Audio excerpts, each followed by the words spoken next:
سب کے پاس ان کے حوالے سے بہت ساری یادداشتیں اور باتیں ہیں. میں سمجھتا ہوں مجھے بھی ان کے ساتھ وقت گزارنا نصیب ہوا ہے. گرچہ مدت تھوڑی تھی لیکن اس وقت کی جو شدت ہے اور حدت ہے وہ بہت زیادہ ہے. تو میں بیسیکلی سر مزار سے میرا تعلق ہے اور وہاں سے بی اے کرنے کے بعد اسلامی یونیورسٹی بہاولپور چلا گیا. وہاں دوستوں نے صدر انجمن کی ذمہ داریاں میرے ناتواں کندھوں میں ڈال دی. پھر میں لاہور آیا.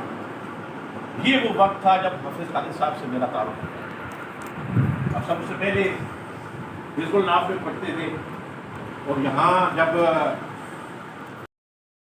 مطلب کسی تنظیم کے ساتھ کوئی تعلق رابطہ نہیں ہے تو ان کو بھی شامل کرنا چاہیے. اس وقت جب یہ مدارس میں دوستوں کا اور باقاعدہ انجمن طلباء اسلام میں شمولیت نے اختیار فرمائی. یہاں سے فارغ ہوئے. فارغ ہونے کے بعد میں موقع ملا کہ وہ اندرون شہر اندرون گھاٹی اونچی مسجد ہے وہاں خطیب اور امام مقرر ہو گئے. وہاں اکثر پھر چونکہ آپ کی ان کا آنا جانا مسلسل رہتا تھا. یہاں کے اسٹوڈنٹ تھے یہاں بھی آتے اور رات وہاں جاتے اپنے ویسی ذمہ داری نبھانے کے لیے وہاں جاتے. کارکنوں کی بھی ایک خاصی تعداد جو ہے ان کے ساتھ وہاں چلی جاتی.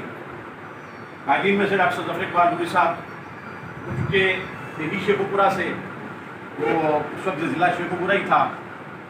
ڈاکٹر صاحب سے اس کا بڑا تعلق تھا. ڈاکٹر صاحب بھی جب دن میں اپنی مصروفیات سے فارغ ہوتے رات